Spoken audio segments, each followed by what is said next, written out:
One. Hello and welcome to A Little Bit of Wellness. I'm joined here by my guest Dylan. Dylan, how are you? Not too bad, Patrick. How are you? Glad to be here. That's good. I'm very well. So Dylan, we actually talk similar paths in terms of our life, in terms of wellness and things. We both did health and leisure in IT 3D. Can you tell me about that experience for you and how your journey went? Yeah. So IT relief for me was a second resort. It wasn't pretty much what I wanted to do. It was it was a backup. Right. Probably the best backup decision I've had in my lifetime. So it is. But yeah, it taught me a lot about myself. Taught me a lot about people, um, and probably was the main driver. Probably the biggest change in my life of losing weight and getting pretty much into shape, or getting into shape so I can get other people into shape. And I think probably the highlight out of it for me, and it's probably yourself as well, was the trip to Finland Yeah. of 10 days, the middle of nowhere, minus 30 degrees, camping out in the middle of a lake, and you're there like, Is this leg oh, on to break? yeah, am I going to survive the night? You hear a crack halfway through the night and get up and scatter. Yeah, pretty much. And in terms of you went to Finland. Like, how was that being a minus 30, being with other people? Like, how did you mentally? How did you cope with that kind of as an experience? I loved it. Yeah, Probably one of the best experiences of my life. yeah, You get out there, you get away from. You, I like to say get away from life, but you experience it. It's just a completely different experience. You get away from technology. Is probably the better way of saying it. You it's don't. free. Yeah, it's completely. You're in the middle of nowhere. You're in nature. You're doing things that you didn't never know you were going to do, but you love Yeah, it. You're skiing down a hill, afraid, saying, "I can't stop. So what do I do next?" yeah, You jump into a ditch and hope you don't hit a tree stump. yeah. So many things going on. Yeah, and it was just over there minus 30, and you're like, how could you enjoy it? But my attitude was, how couldn't I? It was Yeah, it was amazing. just it was you're out there and you're fending for yourself, and then you're skiing around and you find these little huts scattered around the countryside. It's amazing. Yeah, Highly recommend it to anyone. yeah, it's a beautiful country, and so many people after seeing the kind of pictures and videos of when I was there, they were saying, "Wow, I'd love to go there." If there was a highlight of that trip for you, that you could share with anyone, what would it be? So there's two.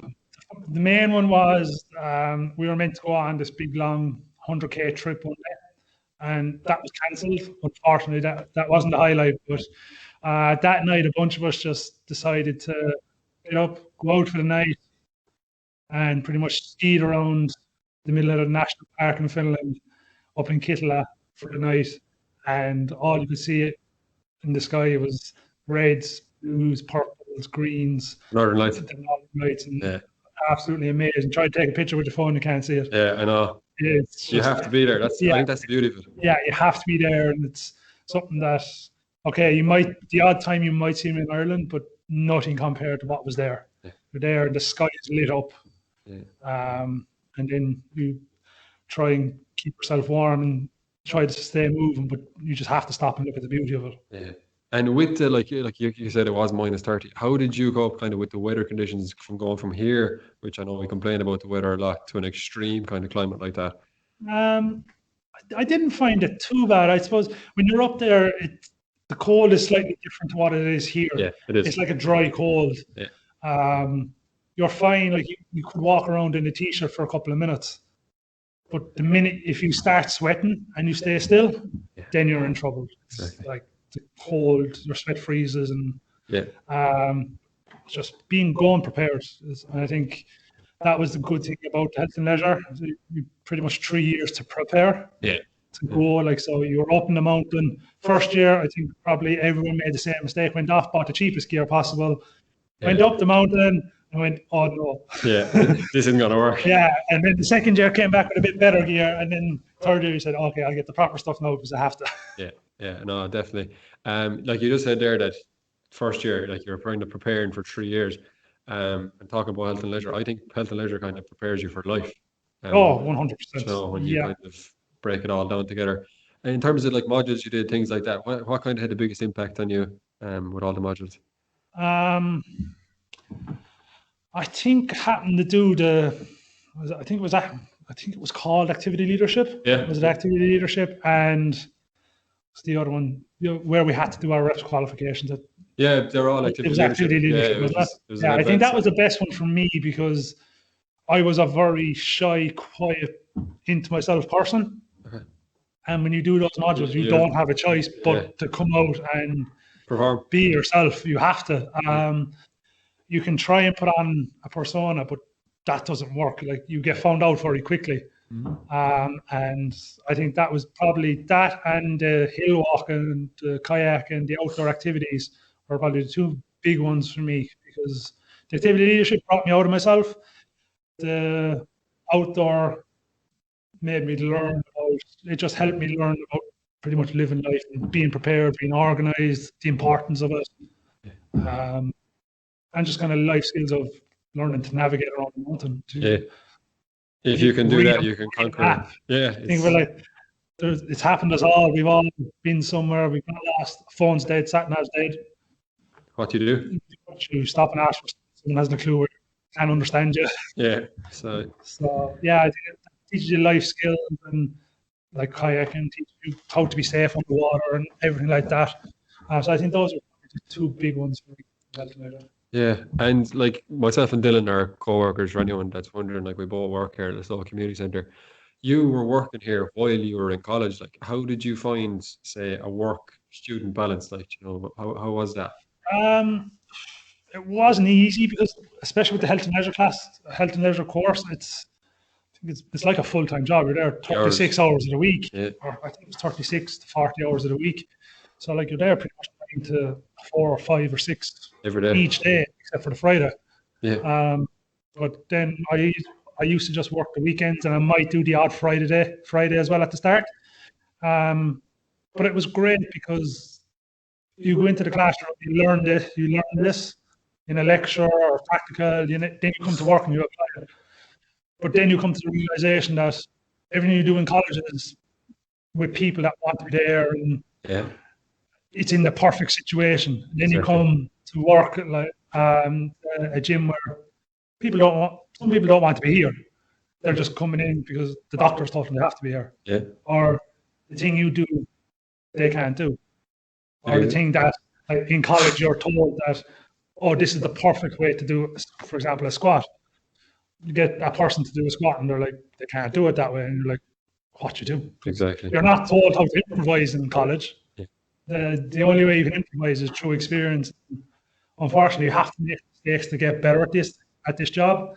Um, and I think if any trainer that tells you they haven't made mistakes, relying. they're either lying to you or they haven't been training people because you can only get better from Yeah, doing things wrong at the start, unfortunately. definitely. And even I think the further you go on, like if you think that you're at a stage where I no longer make mistakes, you're probably going down a slippery slope. Like, Yeah, you're going down a slippery slope, and I would say if you're at the stage where you think you're honestly not making mistakes anymore, quit, change your career yeah, because this isn't the one for you. This isn't the one for you, and like as I went further in education and as I went further in health and leisure and kept working, the more I learned that college teaches you things.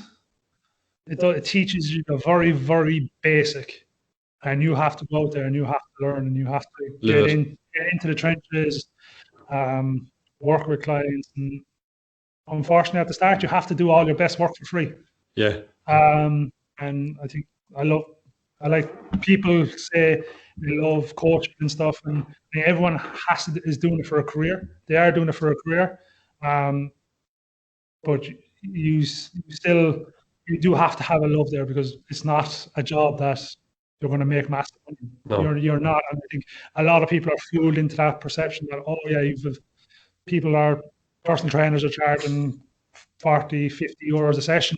doesn't work like that. It doesn't work. There's so much more work to just that 40 or 45 minutes you spend with a person. Yeah, Like you have the background stuff where you're actually doing a program for them or you're checking in with them. You're like, you have to work around their goals. Everyone is different. yeah, exactly. And it doesn't just, results don't just happen, and it's not always an upward slope. It's most of the time it's downwards, and you get you That's get it. those high peaks then. But um, I kind of diverted off the question No, there. you're all But good. You're 100% right. I was working with a client recently, and she's having an awful lot of injuries, and they're coming back and saying, "Yeah, okay, I'm nearly there," and then mightn't go with a piece of advice. The next thing it's changing, and you're constantly they're going this way, and you're constantly trying to get them back up, but like you're struggling for a win. Like yeah. like a lot of the time, you're like Ireland at the moment in the soccer. You're struggling for a win.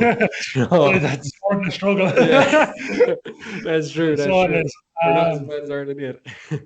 But that's the way it goes. Like, it's not everyone thinks like, oh, this is great. You see the post on social media. This person lost 13 pounds. This person on the weight that they needed to build muscle. There's a lot. There's a lot more that you don't see. That's Yeah. So you've seen that one 10-minute slot of that person reaching their goal and how happy they are, but you haven't seen, maybe depending on how that weight loss happened, you haven't seen either the 12 weeks beforehand or the 12 months beforehand yeah, that it can happen in, and you don't see the phone calls, the text messages that you get from clients where they're crying because their weights went up a kilo, exactly. and you're there like, don't worry, it's okay. Like you can fluctuate weight in a second. Like literally Yeah, eat one meal and it changes. Like yeah, like even for myself, I know I can fluctuate 3 kilos in a day, that's it. no problem. I can be up and down. That's 6 kilos of a difference. And if I was to get hung up on that, you'd be Yeah, like, you'd be crying every day. exactly. So you would. Uh, yeah, but I have to say, even though it is the most rewarding career you can do, because you you see people at their worst, Yeah, but then you get to see them at their best. and And you're a part of it as well. yeah, you're part of it. And I don't like to say we're the main reason of it, because we're not. I think the client is always the main reason for it. We're there to guide. We might tell them what to do, but we can tell anyone what to do. Yeah, It's the work gets put into they it. have to put in the work, and they have to be accountable, and you're there to keep them accountable, tell them roughly what to do, because your main aim as a trainer is to make yourself pretty much disposable. Yeah, Like what for clients, you want you pretty much start again, right? For clients, um, you want them to be able to train without you. You pretty that's much it. make yourself disposable, but they keep you around because there's those odd moments that they might need you, or do you know what? We actually have a really good client coach relationship. That Exactly. it's just great to have you around in the odd session. So like, I'll have clients now that I've been training for. What am I in the industry 9 years? I've been probably training them 7 years. Yeah. Um, But they're not totally reliant on you. no, Like my aim always when I get someone to come in, I want to know in 12 weeks' time that literally you could actually train yourself here, no problem. yeah. And there won't be an issue, you And I know? think that is my main goal when I bring in a client. Okay, it might, for some people it might happen in 12 weeks. Yeah. Other people it might happen in 6, it might happen in 12 months. Yeah. It just depends on what kind of client you are, and what the relationship is like between athletes Exactly.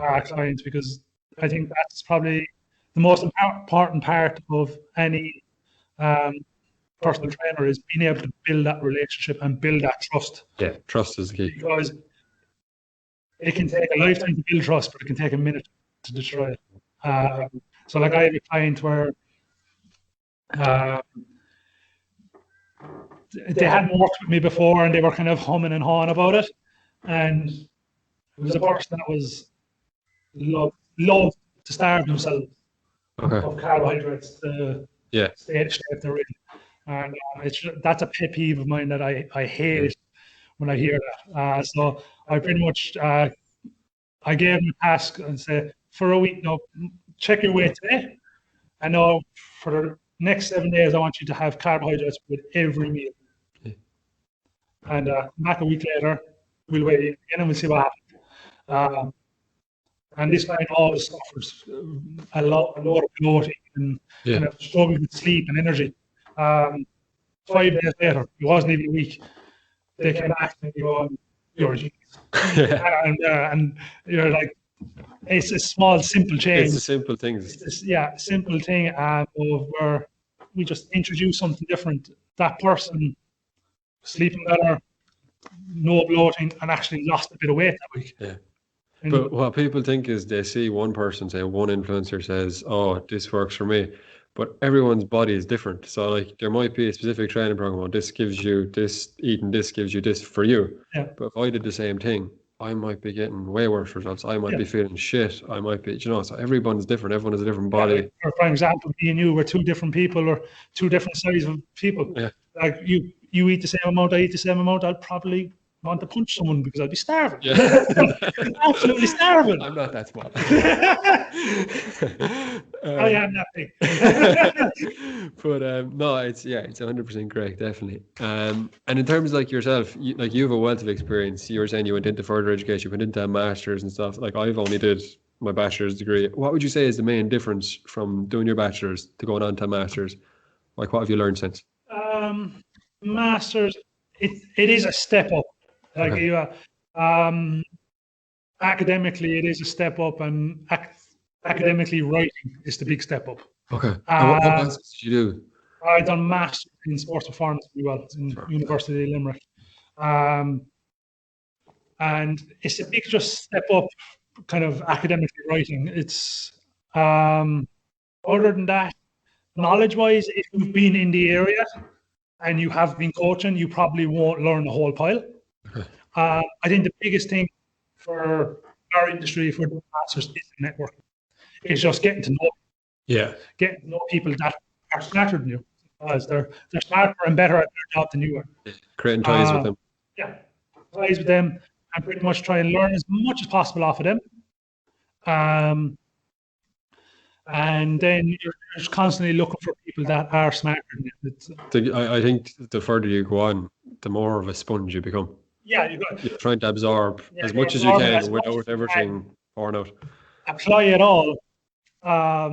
You absorb it all, apply it all. But then I also think the further you go in education, the more you actually realise I haven't much.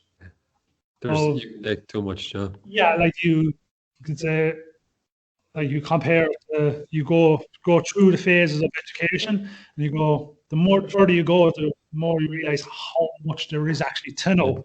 Exactly. I know a bit compared to other people. I probably know the tiniest bit.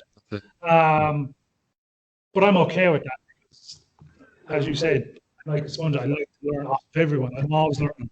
And some of the biggest lessons you get will not be from the industry.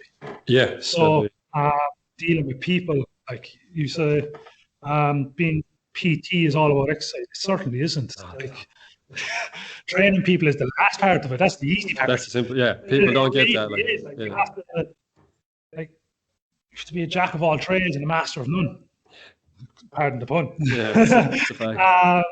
But like you have to know psychology. You have to know people's behavior. You have to be able to change habits, and like that's a massive one. You can behavior change is the key. I think it's like you can't nail that one. It's and that's where the thing I have about this 12-week program.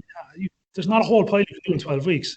It takes 21 days to break a habit, and takes another 21 then to ingrain another one. Exactly. So, if you're going by that, and most people can only handle one change at a time. That's it. Yeah. Especially in Ireland. If you start putting on 2 or 3 changes, yeah, people fall out and they pull out straight away because it's just too much. Yeah. So that learning about that behavioural change is a whole area in itself. Like you could do we could do a whole PhD in that. We could do a whole podcast on it comfortably, like easily, no problem. You could delve into that, and you'd be here for 2 or 3 hours, no problem. We'll come back tomorrow. Sorry, but yeah, no, definitely. And in terms of like you've been training loads of people, is there any standout moments you've had so far? Standouts. I would probably number one is Europeans in September 2019. So one of my athletes, masters athlete, representing Ireland over in Venice. Oh yeah. Ran in 400 meters, ran in a 200 relay, 400 relay, and 100 relay. Came home with gold in the 400, pretty much best in Europe, probably the best feeling ever because as a coach, I've put that athlete through hell over a year of training. I put them into dark full of places, like, and they've had to come out. Their workouts have been horrific, But resilience is. but they came out, and just to see that the joy afterwards was just top level. I often find when you coach someone, you celebrate their win more than you celebrate your own. Oh, 100%. Because Yeah. when you win yourself, it's nearly a relief. Yeah. You know, but when you're a coach, you're like you take it in a lot more. You're like you're there. You win yourself, you're like, it's fine. It's Yeah. happens every now and then. With a coach, as a coach, you're there. You're saying, okay, I've put so much work into this. Yeah. This athlete has put probably tenfold the amount of work into the same amount of work into the same process as I have. But like wanting to see your athlete succeed is pretty much your only goal. Or actually, besides them not getting injured. Yeah. That's the main one. That's all. Number one is don't get injured or don't get hurt. Yeah. And then number two is achieve what they set out. Yeah. Because it can be quite frightening, the effect of a client not reaching the goal. Yeah. It's horrible. It's the most upsetting thing that I can say in the job is someone that doesn't reach a goal. Yeah. Because they put in the work and they don't reach it, and you're like, it's really you can console them. You can say, you know, for some people it might be a major goal. For other people it might be something small. For that person, it's massive. It's like to me, it might be something small, but to them, it's massive. Yeah, we have to put it into the context of their life and everything. And say like the normal one is you don't hit your weight loss target over a certain, and that's a common one. I think you'll probably have come across as well. How do you manage that? Like yourself as a coach, how do you deal with that person? It is good. It's going to be different for every person. It depends on how good that relationship is between people, between myself and the client. I'll normally reassure. I'll normally go. We'll look back and say, okay, yeah, it is going down. The weight's going down. Okay, we hit a stumbling block here. We'll check back and see, okay, what happened here? Did something happen here? Mm-hmm. We'll check the outside stressors. Right? Yeah. Because we're running the gym for 60 minutes, 90 minutes max. Maximum. Probably once, twice, maybe 3 times a week. 23 other hours of the day. Like, check other things. Check. Okay, we're not sleeping. Well, okay, there's the first thing anyway. Yeah. Stress, financial problems. This year, being locked in the house all year. Yeah, it's probably the biggest thing. Not allowed to go outside. Pretty much not allowed to go outside. Eating more when you're, it's massive. And we'll kind of reevaluate and see. Okay. Was it a realistic goal? When we look back at it, it might not have been. It might have been 8 kilos in 6 weeks. Right, that's probably it's probably a stretch. Like. It is. It is a stretch. But if that person has their mindset in this, it can be done. It can be done, but is it done the best way? Probably not. Exactly. For their own health, that if they didn't reach the goal, they said they hit 6 in 6 weeks. I'm probably happier with that than I am with 8. Yeah, same. Even though, but they're not. Even though they haven't hit their goal, I'm probably happier because I know that they're in a better state physically, health-wise, and probably mentally. Yeah, but a lot of people see the figure and say, "I didn't get there," and that's the end of the world. Yeah. But there's a huge picture there that's way bigger than that little part of it. Like. Yeah, and then, but the one thing I always find very helpful is if you have got them to take a before and after picture, get them to look before picture and get them to look at the after and say, okay, yeah, we didn't get the 8 kilo, we didn't get the number, but look at the difference. How it started, how it's going. And there will always be a difference. Always, yeah. Always. Yeah. And even if you never lost weight, just to be even training, there'll be more definition there. There'll be a difference, guaranteed. And they'll look happier. Yeah. They'll look happier. The posture will be up, like everything will be. They won't be down and slouched over and kind of not being, probably lacking a bit of confidence in themselves. Yeah. Whereas all of a sudden they'll be like, "Come on, take my picture. I'm ready to go. I want to take a picture." Exactly. And I think that's kind of one of the other big things that we want as trainers is we're not just, as they said, the training comes last. We're trying to develop the person. Yeah. Big one. Develop that person and try and help them with life skills that they might need. Of course, I'm 27. Just check there. 27. I'm by no means a life coach that you that you might see on Instagram or social. I'm a wannabe life coach. And I'll never claim to be, because I'm 27 years old and I'm training a client that's double my age. How am I going to tell them on life experience? So, but I might be able to help them in a different way. That there might be a client that struggles with having the right food or picking the right food. I know about that. That's fine. You have something to bring to the table. Yeah, it works the opposite way as well. I learn a lot off my clients. Yeah. Like I've learned so much pretty much about life from clients that are older than me. Do you know what I've learned the most from any of them? It's that they're way tougher than I am. Way more resilient. They're just like I'm. Forgive me for saying this, but I'm a little bitch. Like, if you ever see, like, they talk about like fighters or anything, like they'll quit. I quit. And I hate it about myself so much. I'm in the gym and I'm lifting and I'm saying, no, I'm gone. They won't. Yeah, I think I'd be very similar. I'd be very similar that way. When it comes to certain things, I'm like, I can be the most determined person in the world, but when it comes to others, I'm there and I'm like, no, I don't want to do this. And clients will always just say, I don't want to do it, but I'm going to do it and I'm going to finish it. Yeah. I've put people through hell. I have. Just keep coming back. Yeah. And people say, I have the problem. And my go-to is, I'm not the one with the problem. You're paying me to make you suffer.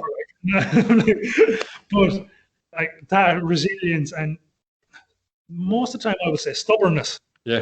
It's like brilliant. It's just. I'd love to be like. I'm the same. Yeah, I used to be like it, but it's like.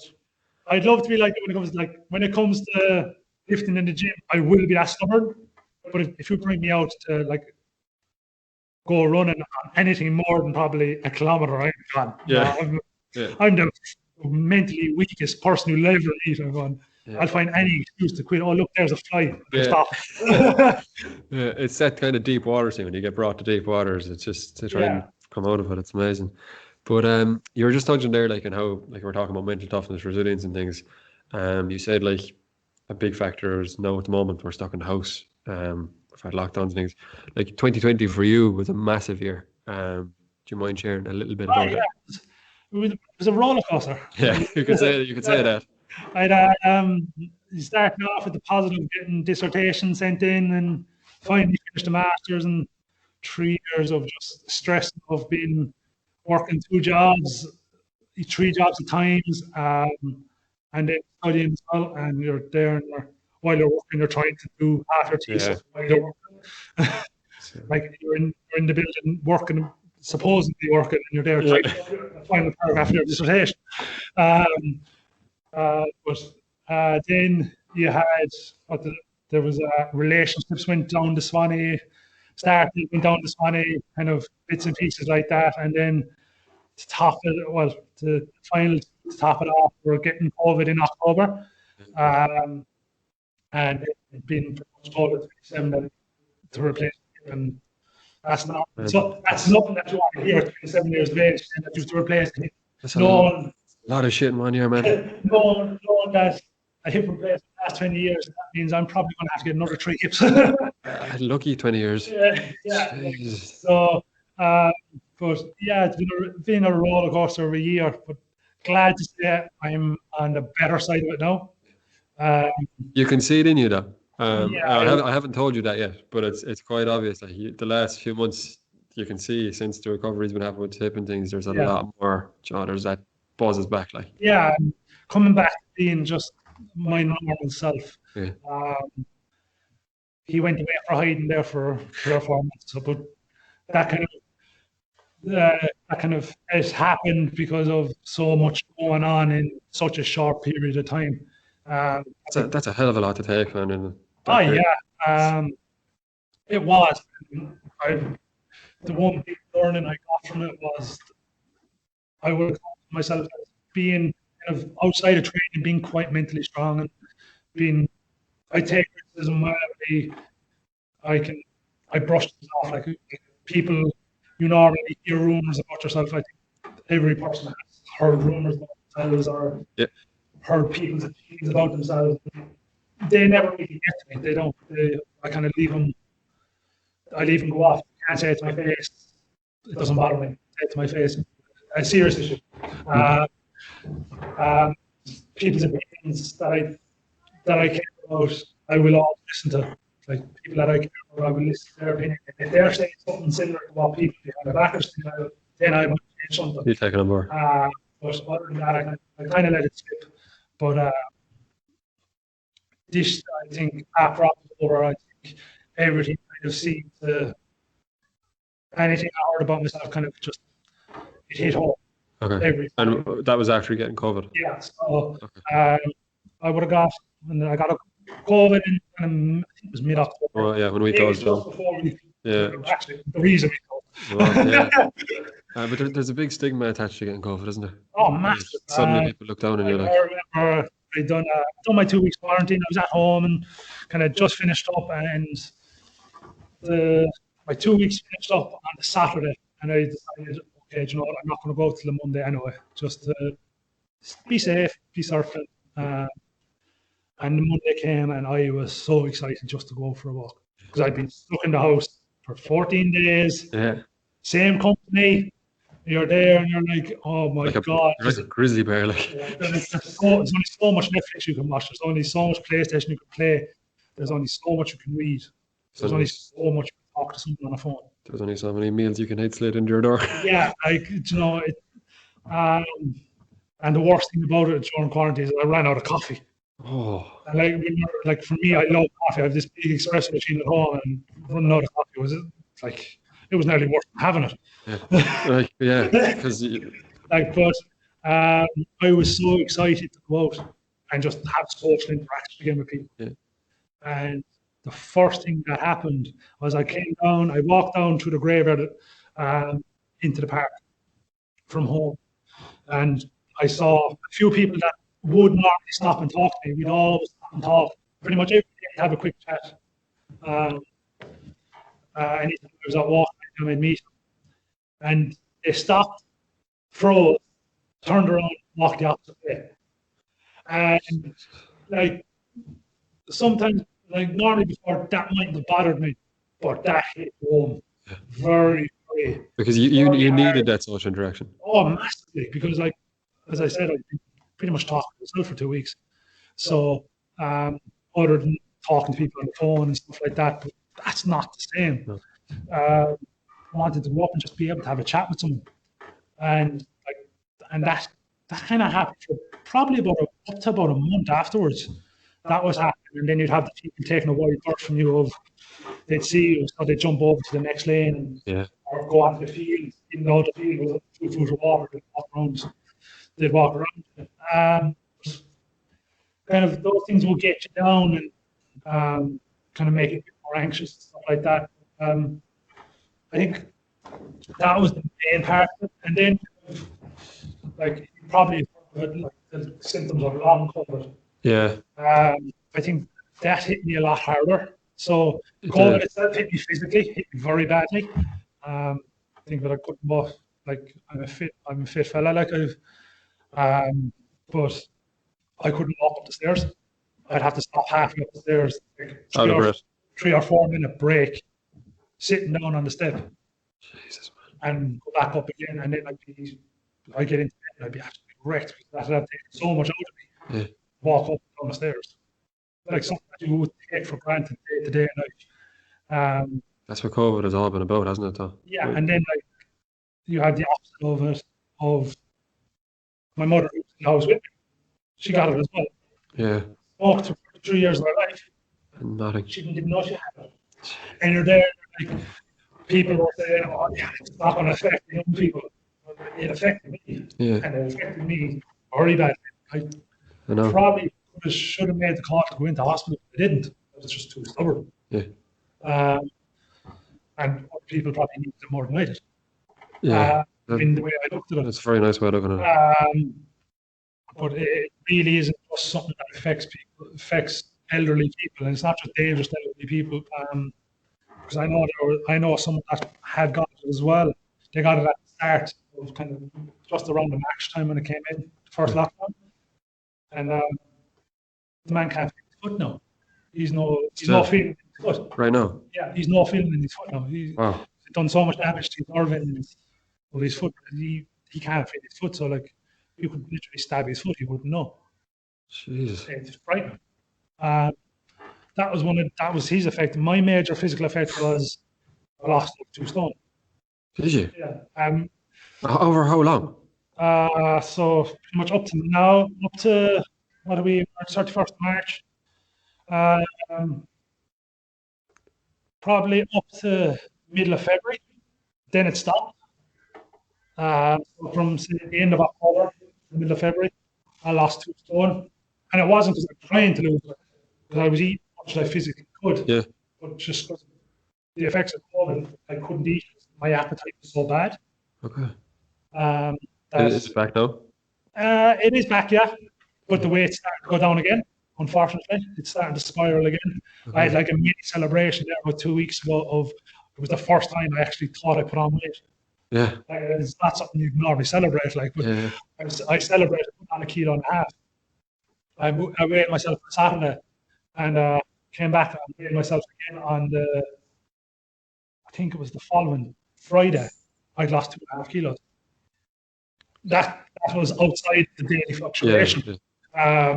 So like I was back down again, and I was like, how's that possible? Because I've been eating all around. Yeah. And not doing as much activity like Yeah. this.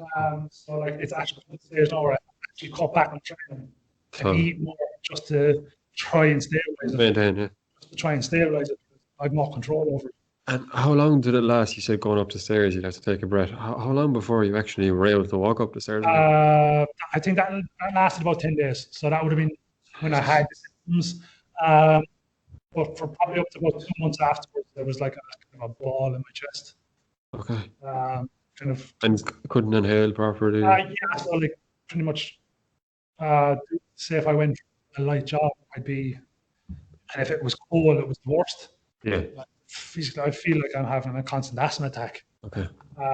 Which was horrible. It's like there was nothing I could do about it. I could not, like normal, like you would normally try and give your lungs a clear up while I have a good run. Yeah. Doing that kind of made it worse. Okay. So what do I do after that? Yeah. Like you can only go to the doctor and have so many tests done and get your bloods done, all that stuff done to try and fix up any deficiencies that you might have.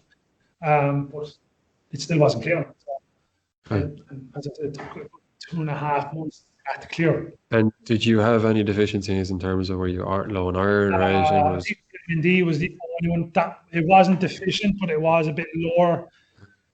That's common though in Ireland. That's common in Ireland. It wouldn't have been kind of under the recommended daily allowance, but it would have been low in comparison To you previously? Yeah, so it would have been like, I think everyone has come to the realization now that the recommended allowance of vitamin D is not enough for people up on this side of the hemisphere anyway. So kind of my normal dose wasn't bringing it up to that, so I needed it. So I had to take a bit more of that, and there was other small bits and pieces as well. Not significant enough to highlight that this is. No, it wouldn't have been that significant. They might have been just significant enough to kind of why sleep might be disrupted or stuff like that. The lack of clarity must have been. Oh, it was like getting tests up to pretty much January 5th and coming back and they're all over the place. They're like, none the wiser. Yeah, I've pretty much went for every test you can do, and I'm none the wiser of why I can't eat. Okay. So like for that up to February time, my daily kind of food intake, pretty much what I could max out at was probably 2 cups of coffee, a breakfast, and I might get another meal in. Oh. At a struggle to the extent where I'd never feel stuff to get sick kind of feeling. And that's about a tenth of what you normally eat. Yeah. And compare that to pretty much now where I actually ate whereas I'll have 5 good sized meals a day. Yeah. I was barely getting probably might have scratched 2 good meals Okay. on the good days. Yeah, but a lot of the time. Yeah, so like some people will say, "Oh yeah, losing 2 stone is great," but when you don't want to lose 2 stone, Yeah, two it's stone huge. is a massive amount of It's weight. very hard to put that back on. Yeah, and Really. um, sure, what can I do? It's Okay. unfortunately it's the negative effect I had. And in terms of like recovering, not just physically now, but mentally, like it must have taken a big toll, people avoiding you and the stigma that was attached to it, people, you Oh know, yeah, um, um, it's just like the loneliness is probably the biggest thing, okay, because there was a couple of other things going on in life at that time as well that I won't discuss in detail, but they kind of all that was thrown in together, and you're there, and you don't know your head from your foot, like. you feel like you're Um, carrying the weight of the world. yeah, and you're like um, there was days there where like you were the lowest of the low, you felt the lowest of the low, and then you'd go down, and you didn't think you'd go any lower. You You might went, go for a walk and see that. Pretty much, like, there was days where I stopped in the park, sat down on the bench, tried my eyes out for 20 minutes, wow, got up, walked home, and kind of just went to bed. jeez, And man. that was probably that might happen 2 or 3 times a week, and you're there, you're like, what have I done? Like, Yeah, and people don't understand the impact they have on other people by their actions. oh yeah, Like, like the biggest, like people say in communication, like verbal communication is important. Your body will yeah, say everything first. yeah, So like if you see someone, you can see if someone's uncomfortable around yeah, you. You can. Like, it's easy to see. It's easy to spot it, especially if 100%. you know body language. Um, and then you can tell by someone's body language if they're avoiding. It's easy. Yeah, Um, it's yeah, it was scary, it was upsetting. It was fortunately it doesn't happen too often anymore. It still does happen, of course. really. Yeah, it's 6 months on. yeah, but that's and I can understand it with some people. Some people are just genuinely scared. Yeah, That, okay. that's Yeah, that's human nature. It's like mm, we've all seen how it's evolved. It's human nature to be scared. yeah, Um, but it's just you have to come to the realization that it's not you. yeah. It's not you they're avoiding. How long did that take? Uh, I would probably say January. That's, Probably got about January, that's a midway lot. through That's a long January. time. Um, it is, yeah. Being locked down for November really didn't help. Yeah, Um, and it's like you just have to, and you didn't have the outlet to go into work either. yeah. So, And like you'd be surprised of what a difference the outlet got. Like the outlet of when I had going to work in December made such a difference yeah, because mentally I was forced to be. I was pretty much forced into the. You have to be social to work. yeah. Simple as you have to. And our job is, Yeah, it's like you you got, can't get any more of a kind of a social job. Um, I was put into that position where I had to be social, which was great. It done yeah. me the world of good. Even though you might have resisted it for a little bit. Yeah, it It's, done me the world of good. But then slammed straight back into it. yeah, Slammed straight back into lockdown, and then I got hip as well. And just things just went downwards again. But like the biggest thing I would say, the two most important things that got me up, even three, I would say. Three was just doing something exercise, doing whatever, okay, just to get that endorphin high afterwards that everyone gets. yeah, Doing any feel good for an hour after. After that, okay, I went downhill again, but I felt good for it. you got the pop. Then second one was just the support network, friends. How important they are. You don't realize till you're there. Um, like there's people I would say brought me back from the brink.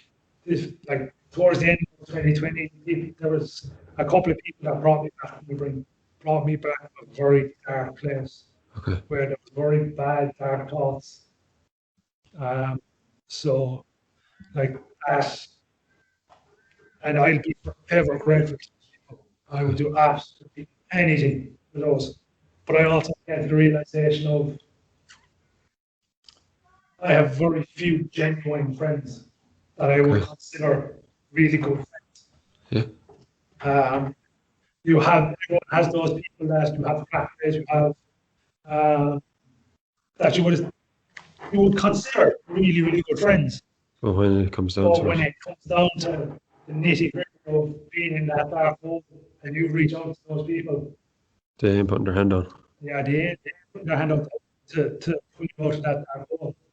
And I'm forever grateful for those people that did put me out of that hole. And when you like, a lot of people don't actually reach out. You said you reached out. Yeah, I had to. I had to reach out because otherwise, like, those negative thoughts was just they were starting to consume me. They were taking over. There was times where I would have went out to say like the place, like one of the places I went to was Ballybunion. Okay. I went out to Ballybunion. I think everybody knows the $9 hole. The $9 hole on yeah. the cliffs. And I went up there, I climbed the fence, and I just sat on the edge of it, just thinking.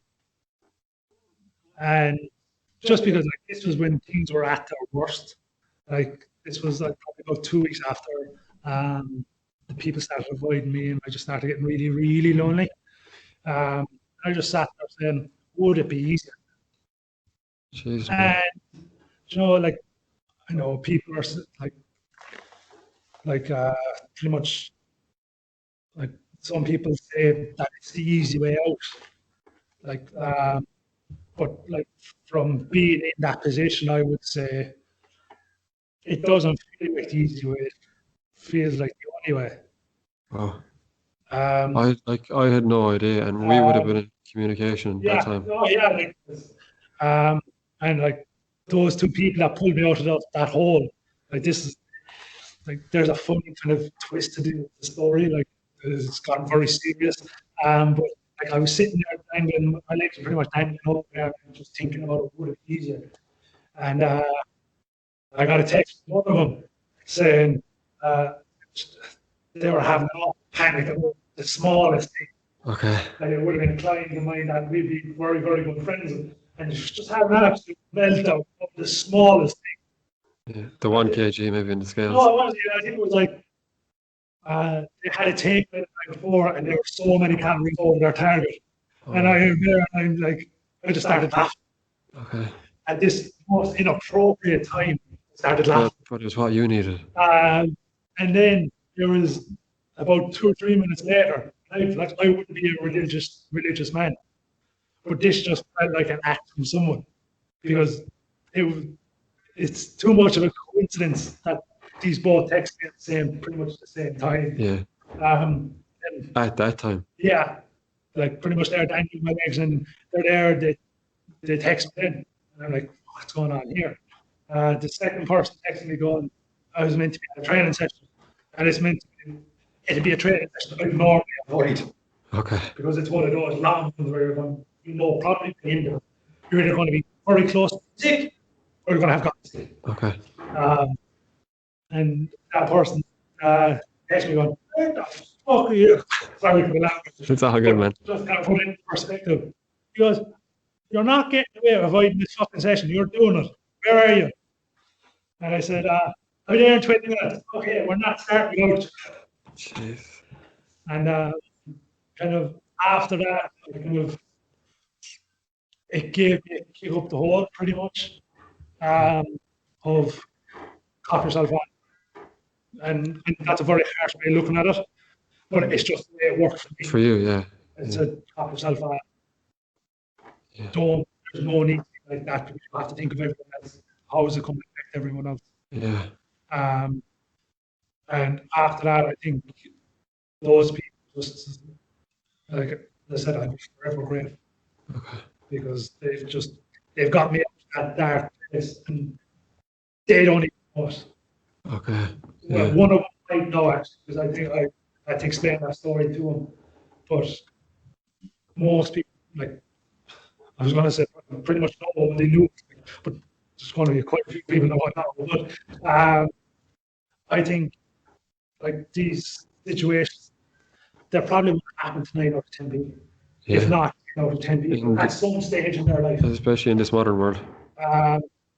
and I just can't emphasize how much reach out to someone. It's because your small reach out, it might uh, reach out to someone. There will always be someone there. Yeah. There will always. It might be the most unexpected person, but they'll always be there for you. And I will also put it on the other way as well. Be careful of your actions, because one action by you could have awful consequences for somebody else. Yeah. So, a saying I've been told, and I love it. Leave it. Make sure the last words you spoken to someone Yeah. are not going to be something you regret. Yeah. So, say if someone passed away tomorrow morning, make sure that you have no regrets. Make sure you always say what you think to them, because you never want to have regrets. Yeah. And it just, I haven't put it across the right way. No, there. you haven't. That's powerful. But I think like always have a conversation, knowing that you'd have no regrets. Say if you or that person didn't wake up tomorrow morning. Yeah. Because I don't think a lot of people wouldn't have lived for themselves if they did. Yeah. And that's a lot of guilt to carry. I would presume, I don't, fortunately, it's never happened to me, but I would presume it's quite a lot of guilt to carry. So, jeez, I had no idea. No idea that. Wow, a lot of things happen in the background that people don't know about. That's it. Yeah. Like I often get asked the question, what's my biggest fear? And people think it's my ego when I say this. I'm not actually afraid of anything happening to me, but I'm always afraid of my actions having that kind of impact on someone. Oh yeah, That's my biggest fear. Like everyone has fears of heights or spiders, something like that. Yeah. But yeah, my biggest fear would be Living with that guilt or something, you know. living with that guilt, knowing that. And it mightn't have even been you, but it could have been, and that's what eats you up. Yeah, it could have been something you said or you've done that might have unfortunately tipped the person over the edge, or you might have had an argument with someone and then they've crashed their car. Like it's something I would just never leave on bad terms with someone, because you never know what's going to happen tomorrow. Yeah. And the other big fear then is just being on your own. Like I know a lot of people like to be on their own, but there's a difference between liking your own time and being totally alone. Feeling alone, yeah. Because when you feel totally alone and you feel there is no one there to help, it's, from the brief time that I had it, it's something I would on my worst. Yeah. So I wouldn't. So it's a life lesson. And I think COVID has taught me a lot of life lessons in 2020. Taught me a hell of a lot. Like people could say that's a hell of a year. You can only view it as a thing. But it's taught me a lot more about myself, and it showed me how fragile the human mind can be. How resilient you can be as well. Yeah, but it's also shown that you can't be alone. Don't be alone on anything, because life is not to go through it. You'll always be people. Yeah. No matter how stubborn you are, saying that you don't need, you can do it all. You can't. You can't. Yeah. So you can't. And like I hope you don't mind me saying this, but like I knew at the time you weren't yourself. Yeah. And I remember sending you a text November time. I just asked you. It's very simple. It was, I think I said, "Hey, yo, are you doing all right?" It was after a meeting or something we had, and I was like, "Okay." And I knew when you'd normally reply. Yeah. I knew when you didn't reply, I was like, "Okay." And obviously, I couldn't show up to your door. I don't even know, you know. And there was nothing. And when you're in that situation, like, well, I didn't think it was that bad. Yeah, and like people will never assume someone's mind. Like that's the beauty and the horror of mental health. You can never tell. That's it. Yeah. Like, it's easy to put on a facade. It's very easy to be happy. It's easy to be happy. It's easy to be sad. Yeah, it's easy to throw wobbly too, and that. Like, but it's very hard to tell what someone is actually thinking unless you're literally there in front of them saying, "Okay, what the hell is wrong?" Or on the phone. And no matter how smiley your voice walks away. Yeah. It comes back to what you said, body language. Yeah. Your voice has a lot to do with kind of how you say it, and it's Yeah, like you can be talking about something, and it probably actually happened here while I was talking about that. My voice completely changes. my voice changed when I was replying to you. Yeah, It went my way voice lower. goes, it kind of you can nearly hear the sadness or the Yeah. tears behind it. The fear, Yeah, you can hear the kind of starts to go juddery. yeah. But yeah, the scary part of mental health. Fortunately, I'm out of the woods now and back to what I would say to myself pretty much. Okay, we all got better, but that happens. It's a good thing. That's probably going to happen for the rest of my life. But it's just good to have those people around, that you can bounce things off, and you can actually honestly say, yeah, no, I'm not okay today. Yeah. Can we meet up for a chat or something like that? And that's great. Yeah. So yeah, that's kind of 2020 summed up, and pretty much the worst part of 2020 summed up in Well, I'm glad to hear that 100% you're coming back to yourself anyway. It's very important. It took long enough, but you don't rush these things. These are things you don't rush. You take your time, and it takes as long as it takes. Yeah, for sure. Just like on that end of note, for anyone that is struggling at the moment, like there is, like COVID is still kind of going on, we're still like locked down. Is there any kind of could you give 3 recommendations for yourself, say for someone that is struggling right now? They mightn't be in as dark a spot as you are, but someone here could be listening that could. Like, what would you say to them? Get out, do something, do some exercise, get out of the house, because the house is the worst possible place you can be. Because we're all in there, especially if you're working from home. It's even worse because you can't separate work from home, and if you're managing kids and family as well, I can only imagine what that's like. So I'd definitely get out of the house, try and get as much exercise as you can, even if it's pissing rain. Yeah. Get out and get some fresh air. It will make a difference. Huge. Talk to someone, and talk to someone that you wouldn't kind of don't talk to your partner.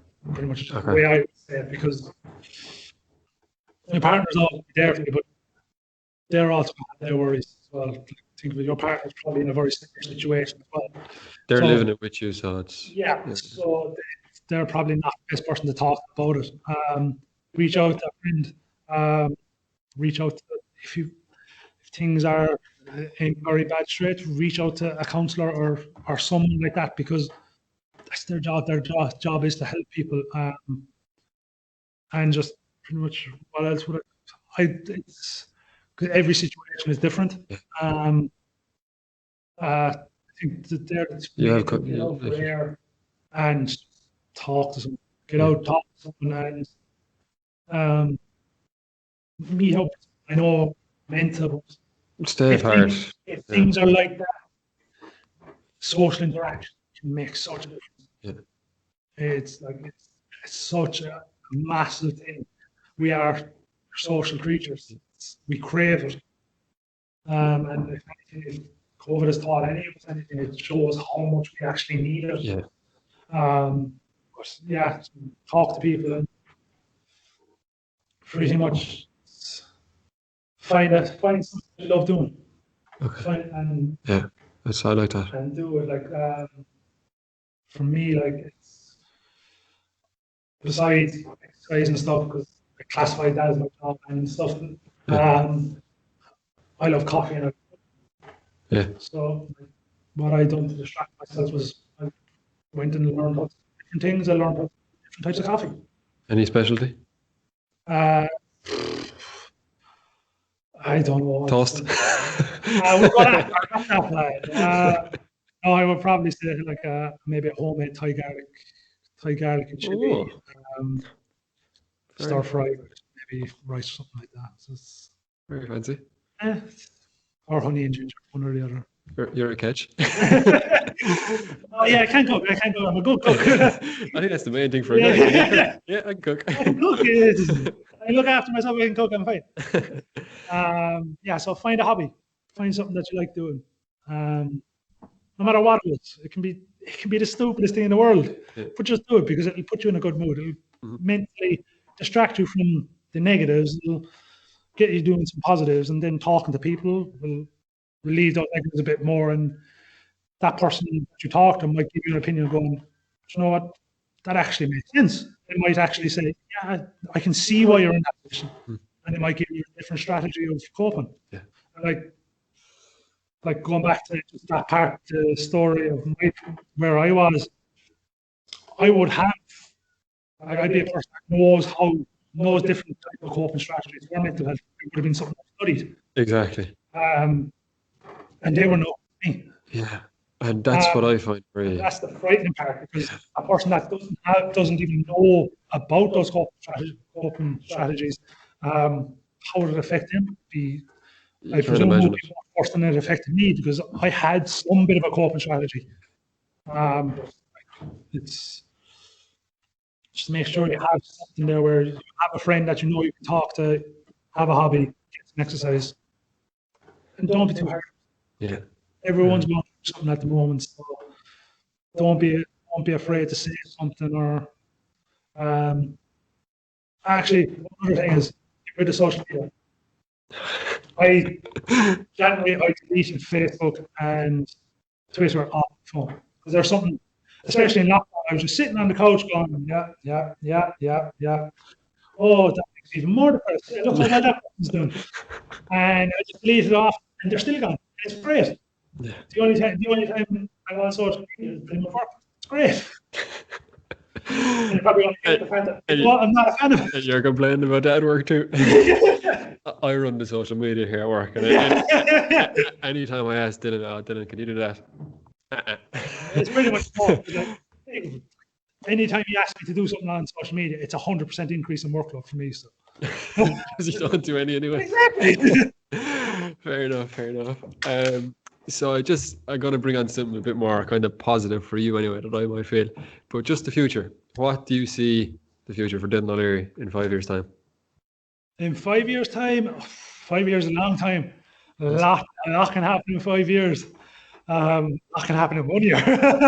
Married, a chef. But 5 years, definitely probably going to be hopefully looking to be starting a family. Definitely. Something really exciting. I can't wait to do. Yeah. But they can still wait. Yeah. I can't wait. But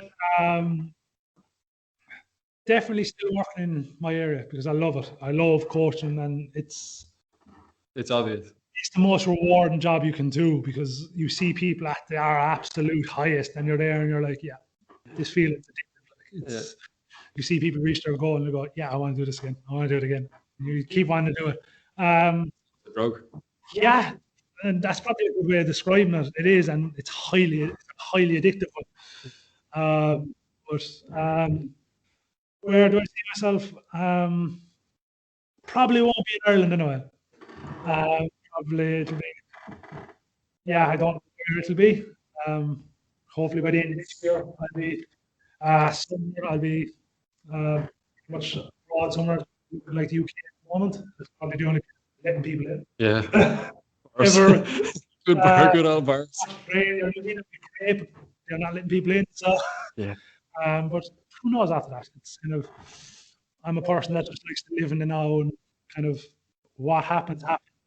What's for you won't pass you. Yeah. Once there's good coffee. Oh yeah. There's no good coffee. it can be the nicest place in the world, the nicest beach in the world, but if there's no good coffee, look, I'm gone. Good coffee and good food.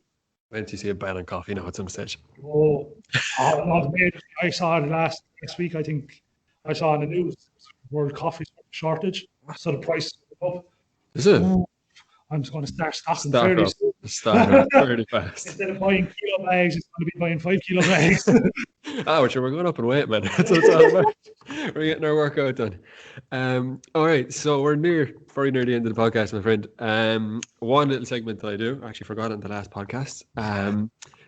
I take snippets from the Walsh Weekly, and I did on my Instagram before Christmas. Now, you wouldn't have saw that because you're not on social media that much. Yeah. But I basically, there's 3 questions. There's one actually you've touched on, and you've pretty much covered it. But the first question I will ask you is, what are your views on social media? Check. Uh,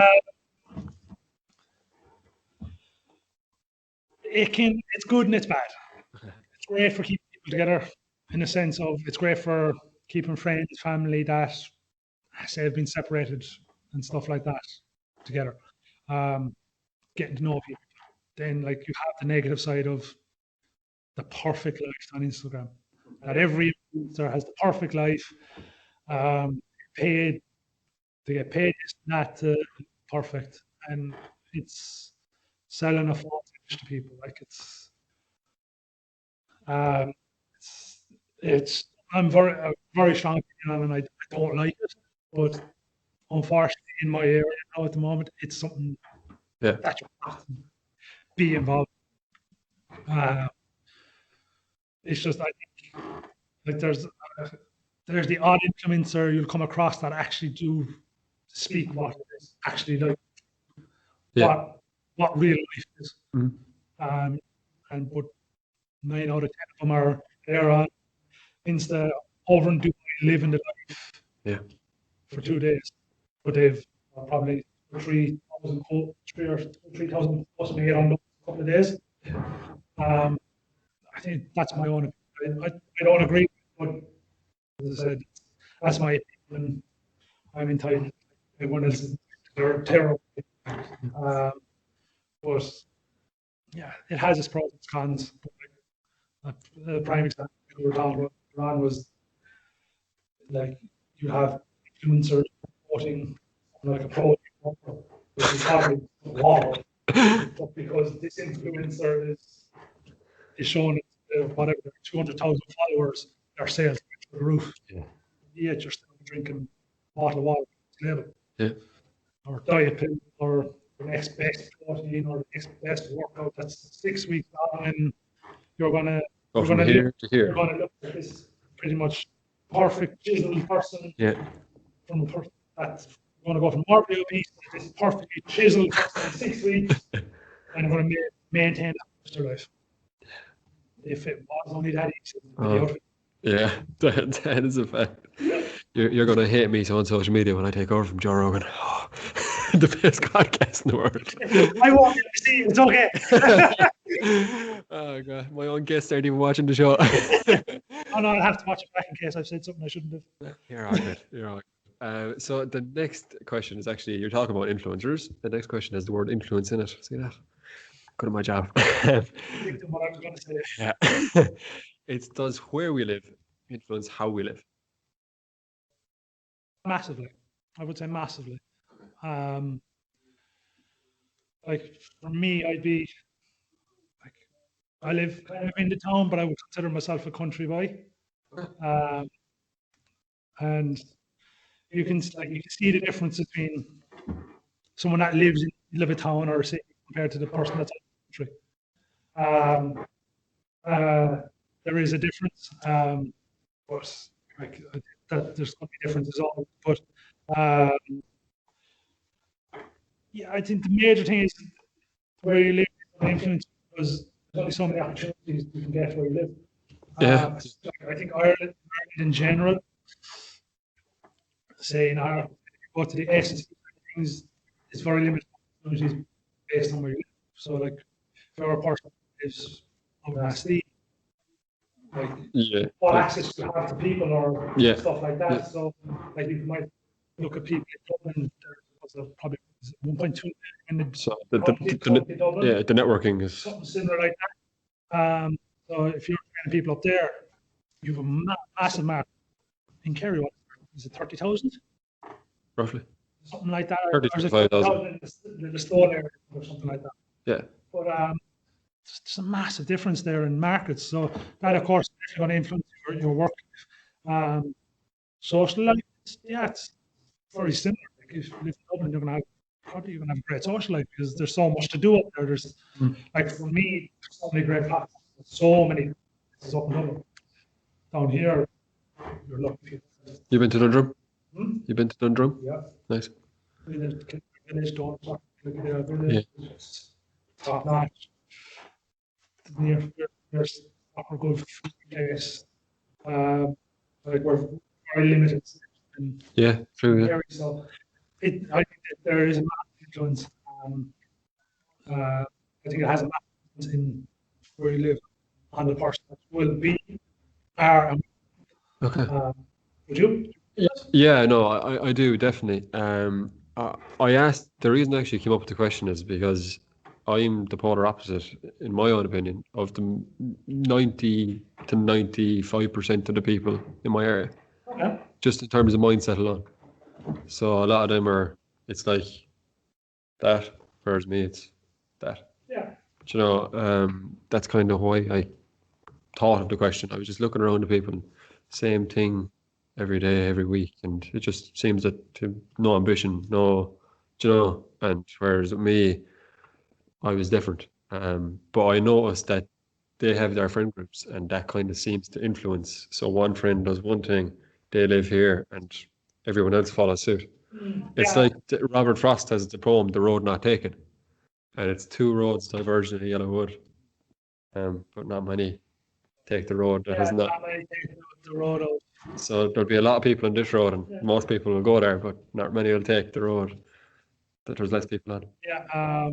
Yeah, and like that's very kind of apt concept, like what we talk about the future. It's kind of I know a lot of people that are staying around and are happy to stay around, and Yeah, I'm the person I want to go.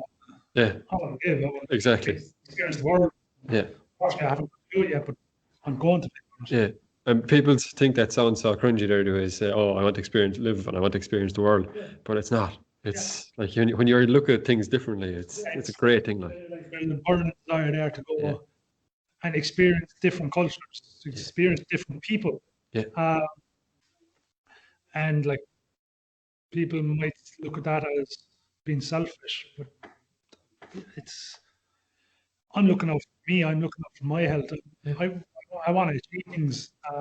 That's not saying that people that stay around don't mean that anyway. of course. But I think a lot of people just they want to do something different. I'm one of those that wants to travel that road that's less traveled Yeah, because usually that road has a lot of things. it There's does. a lot of things, and you're going to learn a lot from it. Yeah. You'll learn a lot about yourself. And yeah, people would say, why would you go on with your group of friends? But that group of friends might not want what you're doing. Yeah, so you might be just held back a bit. Yeah, That's that might hold you back a bit. I think until you kind of free yourself to say mentally that, yeah, I think I'm willing to step on my own. It's the comfort zone. Yeah, I think. willing to step out of that zone where you're surrounded by those people that keep you up, and give you strength. Those people will always be there. Yeah. Especially nowadays, we have phones, we have everything. Mhm. Social media. They're always going to be there. Yeah. It's easy to contact them. It's probably easier now than it ever was. Yeah. So why not step out of that comfort zone? Yeah. Hey, you might step back in. That's fine. Yeah, that's it. Try it. Yeah, but until you step out of that comfort zone, you don't actually know how much as a person you can grow. Yeah. It's like you talked about, like with regrets, don't say anything that you wouldn't want, but don't not do something. Yeah. That you're going to look back on and say, I wish I did that. Yeah, like I've been saying I'm going to travel for, I've probably been saying it since I finished Health and Leisure. Yeah. 2016. Yeah. I'm only getting around probably in the next few months, or hopefully at the end of this year. Life gets in the way, but you still unless you fulfill that desire of wanting to do something, it's always going to be there. Yeah, it is. So it's better to do it now. Yeah. And then there's always a place I back. could move away, and 2 weeks later I got this is not me at all. I don't like it. I go home. But I could also go, this is what I paradise in life, and I could be pretty much there for the rest of my life. Who knows? Yeah. And that's the uncomfortable stepping out of that zone is just that's the exciting part. That's the beauty of it. That's the exciting part for me, Definitely, 100%. Just the last question. It's pretty actually similar along the lines. It's does the past influence the person that we are today? It can. So past experiences can influence you as the person you are, but depending on the type of person, So depending on your attitude, it's either going to be positively or negatively affect you. Yeah. So if you see the bad thing, it's obviously going to make you quite a different person. Yeah. If you see the positive and say, like, it's easy, I could easily say 2020, yeah, probably one of the best years of my life. Probably one of them, not the worst, but probably one of them. And I could take that as negative and just be negative, be down and say, but no, I'm that person that likes to see a positive out of everything. Okay. It's, I know it probably doesn't sound like that with our podcast, but No. that was like, it's a different situation I was in the moment. At the end, Yeah. another thing is the only, or no, what way do I say it? The only mistake if you don't learn. Yeah. And you repeat, simple as. I like to think positive out of it. Yeah. Even though it can be the most negative thing in the world, I like to try and be positive out of it and learn something from it to make me a better person. Yeah, I'm the same. I see people see like bad things that happen as the worst things in the world, but I see the bad things that happen as the best things in the world. They could be the worst thing in the world at the time. No, yeah, but they're actually the best because you're actually getting the opportunity to experience that and take something from it. I think that's invaluable. Like, I think that's absolutely fantastic. Like, yeah, I think unfortunately, I think social media can kind of take away from that. Yeah. Because that life, like, I know this is probably going to be quite a strong opinion. But that's what we want. Like, nowadays you can't say boo to someone. Yeah. You simply can't say boo to someone. Like, you're not going to get a learning experience from being comfortable all the time. Sometimes you have to be called out on something and absolutely ripped to the somewhere. Then that's a load of crap and you're completely wrong. Yeah. But I don't think nowadays we can do that. I don't think we're allowed. I won't say allowed. It's frowned upon. It is frowned upon to pull someone aside and say, "Yeah, you're actually there." No one can be wrong. No. Yeah, everyone is right. Yeah. That's the way it is, and it's rosy. Yeah. Everything's good. Yeah. But like, unfortunately, the experience of life is not. There's highs, there's lows. There's right and wrong. Yeah. There's values. Yeah. And like it's those, like they will influence you, and it's kind of, you have to be able to take criticism. I think that's a thing of, I don't know, is it the generation I'm part of? I don't want to say the generation up now, and I think it is part of the generation I'm part of because we come up with so much technology and so much being able to be in contact so much, and everything being on show where like you can't actually sit on the side and say, yeah, I think you're wrong there without getting in trouble. Yeah. But that's my opinion, of course. And as I said, everyone's entitled. That's what we're all here for, to get a bit of opinions. So, Dylan, we're literally right at the end of the show. You've been absolutely outstanding, man. Fair play. And the last question I will ask you is a very simple one: is sum up the podcast in one sentence. A lot more than I thought. Very, very good. And a lot more. That's what I like to see. Dylan, it's been an absolute pleasure, my friend. Thanks so much for coming on. It was honestly, I can actually say it was probably when you summed it up very well there. It's the first time I've sat in a podcast and